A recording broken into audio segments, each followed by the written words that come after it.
Olá, pessoal, tudo bem? Meu nome é Camila Godoy, sou jornalista e hoje aqui com muita alegria fui convidada aí pela psicopedagoga, né, com especialidade em neurociência, Débora Corigliano, para participar aqui do canal dela, Orientando Pais, Educando Filhos.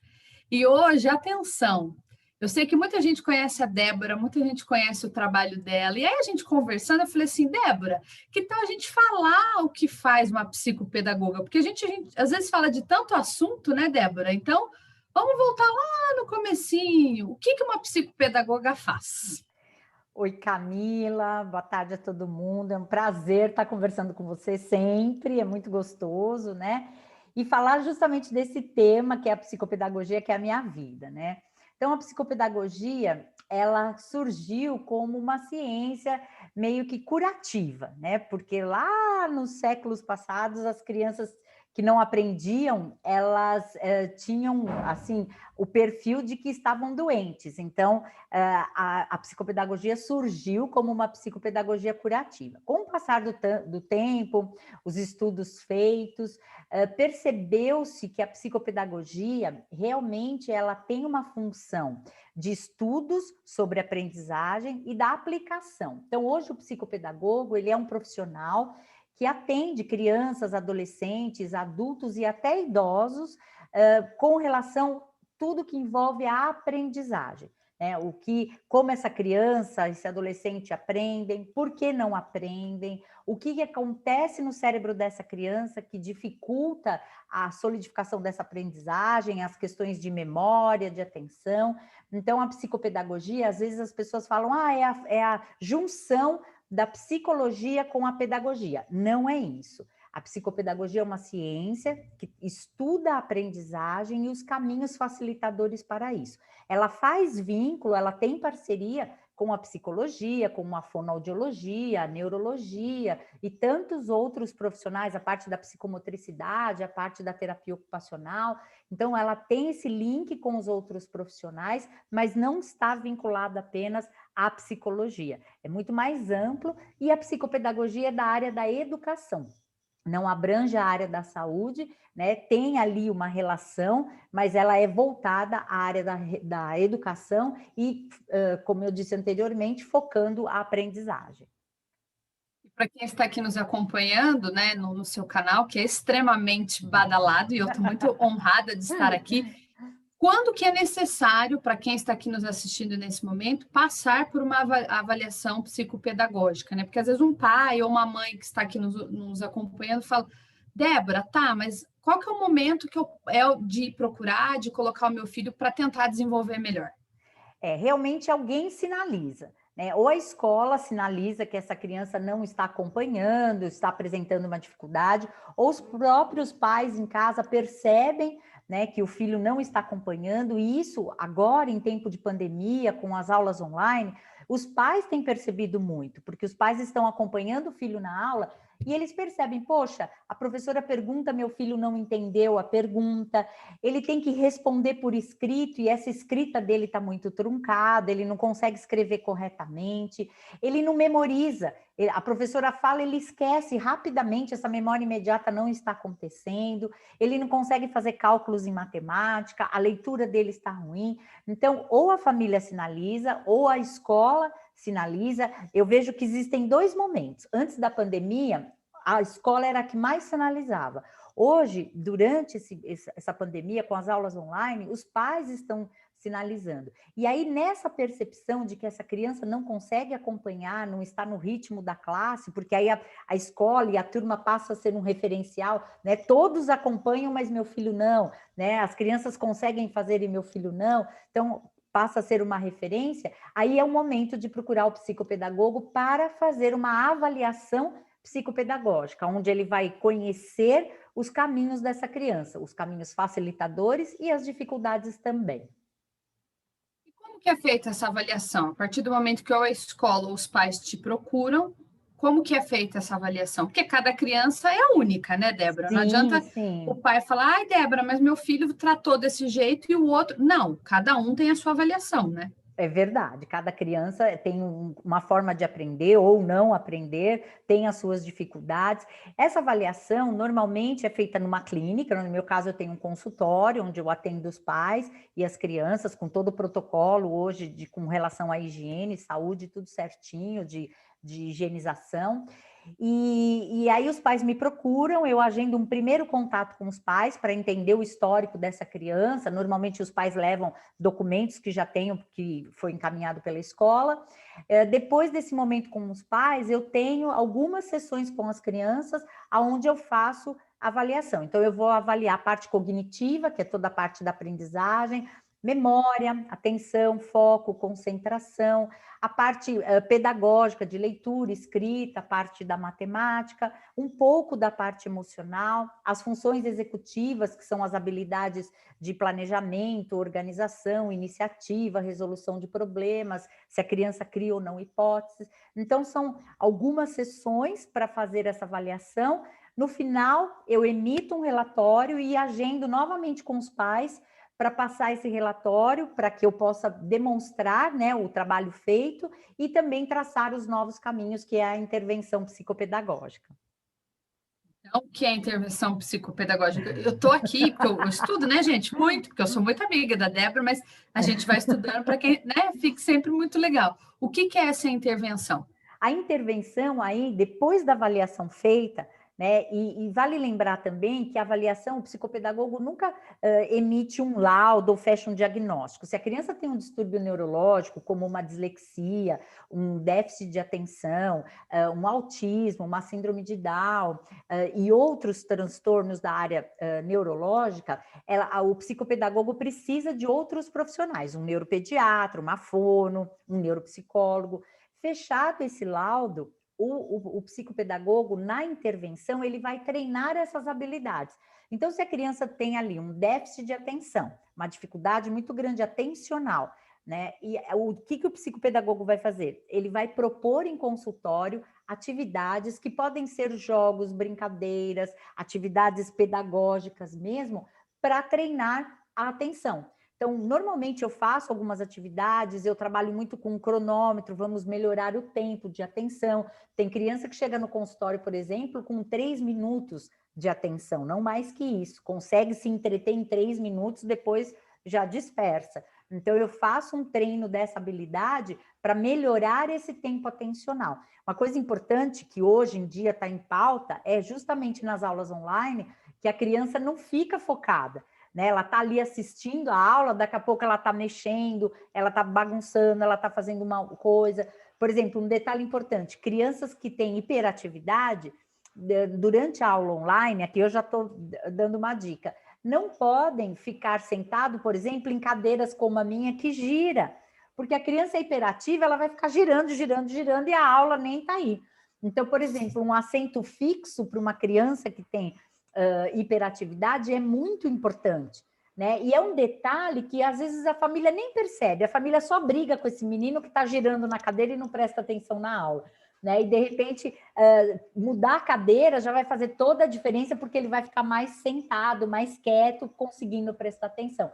Então, além das habilidades treinadas no consultório, o psicopedagogo orienta a família também para ajudar, né? Isso eu faço muito, a orientação familiar eu já faço há muitos anos, para ajudar essa criança e essa família nesse novo contexto das aulas online.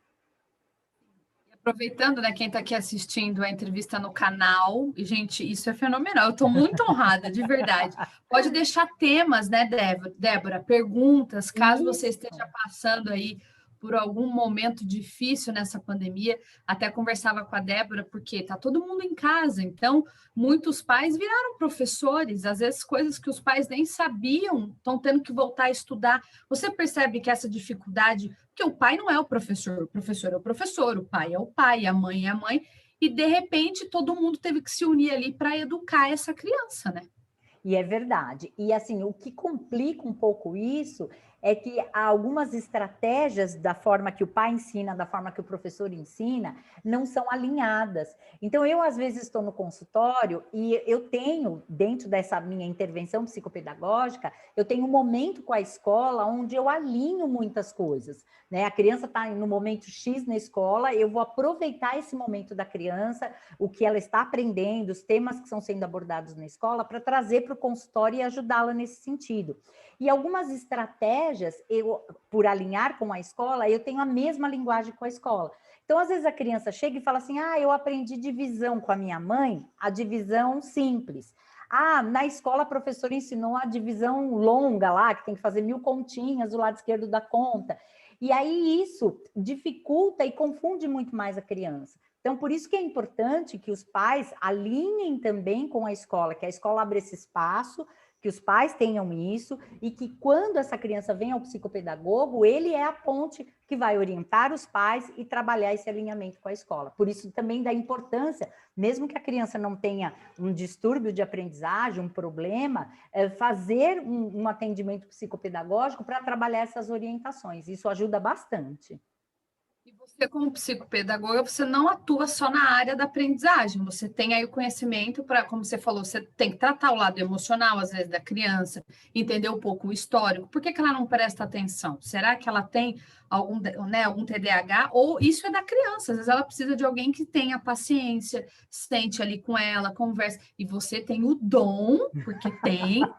Aí, porque não é todo mundo que tem, né, Débora? Você tem, porque é muito tempo trabalhando com isso também, né? Sim, sim, eu já estou há mais, acho que hoje eu vi uma lembrança do Facebook lá, eu acho que só nesse consultório eu já estou há 7 anos. Eu já tinha um outro consultório há mais de 10 anos já nessa lida, né? E é verdade, né? Realmente, o trabalho do psicopedagogo, ele tem também um trabalho preventivo. Então, o psicopedagogo vai ensinar essa criança a estudar, como fazer resumo, como fazer um mapa mental, como se organizar frente ao tempo, à rotina e às tarefas que a escola propõe, né? Como se manter ativo e focado. Então, são estratégias que o psicopedagogo tem para ajudar essa criança a prestar atenção na aula e a ter um maior aproveitamento do que a escola está oferecendo como aprendizagem. Então, para muitos adolescentes, assim, eu já trabalhei com adolescentes em vésperas de vestibular, que queriam técnicas de estudo, de memorização.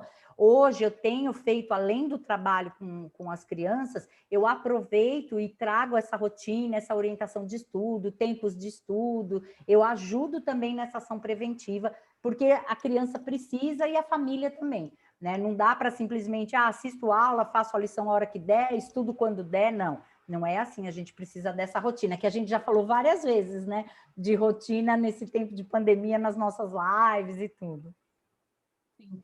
E é muito importante, né, quando a gente pensa nesse trabalho que você desenvolve, que muita gente pode pensar assim, nossa, mas como, né, que eu vou chegar até a Débora? Gente, ela está atendendo, seguindo todos os protocolos, embora a escola não esteja funcionando do jeito que sempre funcionou, né, e Sim, muitos sim. alunos chegavam até você por meio das escolas, os pais podem te procurar também, você está super disponível para isso também, né? Sim, sim, o consultório está funcionando, lá a gente está realmente seguindo todos os protocolos, a sala de espera ampla, arejada, o espaçamento da agenda para que não tenha tumulto na sala de espera. Na minha sala é arejada também, porque eu tenho um quintal privativo, então a porta fica aberta, a janela fica aberta, eu higienizo a mesa, passo álcool, todo mundo de máscara, a criança quando chega também, a gente faz a higienização, tira o sapatinho, então tem todo um protocolo assim com muito cuidado para que a criança fique segura, eu fique segura e possa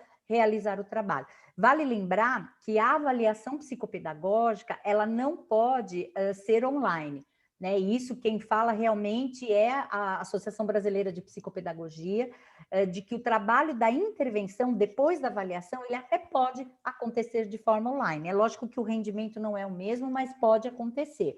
Eu tenho uma criança, por exemplo, que eu já atendia presencial, ele foi passar um tempo na casa dos avós, né, em outro estado, e aí eu fiz por um tempo os atendimentos de forma online. Agora ele já retomou e ele já está presencial.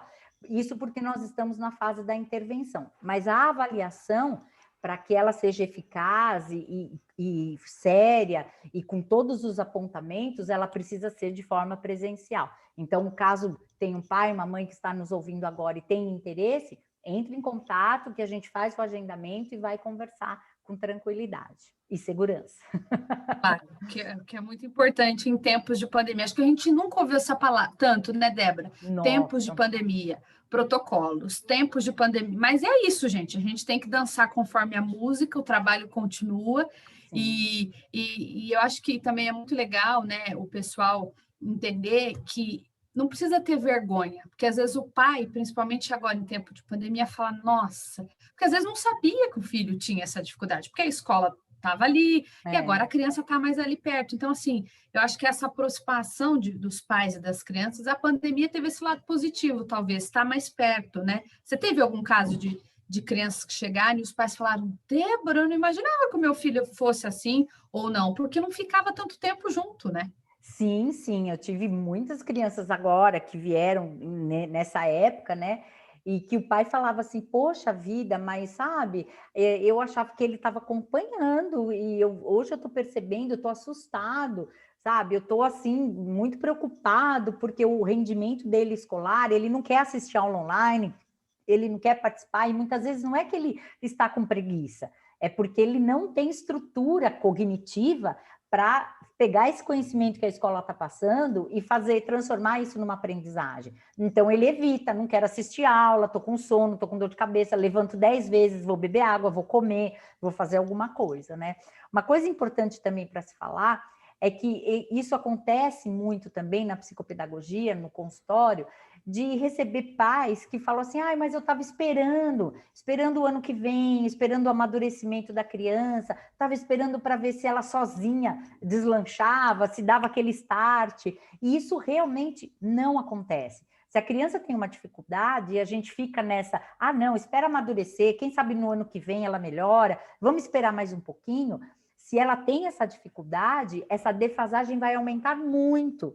Quer dizer, uma defasagem que estava assim, a gente ficou esperando esse amadurecimento, quando a gente vai avaliar, está gigantesca, porque aí a falha realmente, o tempo prejudica essa criança. Então, não deixe para depois, né? Vamos esperar mais para frente, espera a aula presencial voltar. Claro que não, se na aula online ela está tendo uma dificuldade muito grande, quando chegar na presencial, que a escola vai cobrar o que foi dado online, aí vai estar desse tamanho, vai estar gigantesca essa defasagem. Então, é importante, quanto antes, já trazer essa criança para avaliação, já pensar em como vai estruturar esse processo, para que quando as aulas presenciais voltem, essa criança esteja com as estruturas cognitivas afiadas, prontas, estruturadas para receber esse conhecimento que está por vir. Também, né, lembrando para você que está aqui nos ouvindo, acompanhando no nosso canal, gente, vocês não estão entendendo, e vão ter outros, porque eu estou aqui conversando com a Débora e muitas ideias estão vindo. A gente está somente no terceiro mês do ano, mas tem muita escola que a aula já começou lá em janeiro, aí todos os protocolos voltou, agora está todo mundo em casa, enfim, aquela confusão que a gente está tentando cada um lidar da sua maneira, mas às vezes, por exemplo, um pai pode ter essa dúvida, Débora, meu filho repetiu de ano na pandemia, isso pode ter acontecido. E a criança se frustra, porque ela não encontrou o professor, ela não viu os amigos. Então, nessa aula, né, nesse caminho das crianças que repetem de ano, você trabalha também? Sim, sim, trabalho sim, porque assim, a gente percebe quais foram os requisitos que não foram cumpridos para que essa criança tenha sido retida na escola, né? Quais motivos? É motivo só de conteúdo, então a gente encaminha.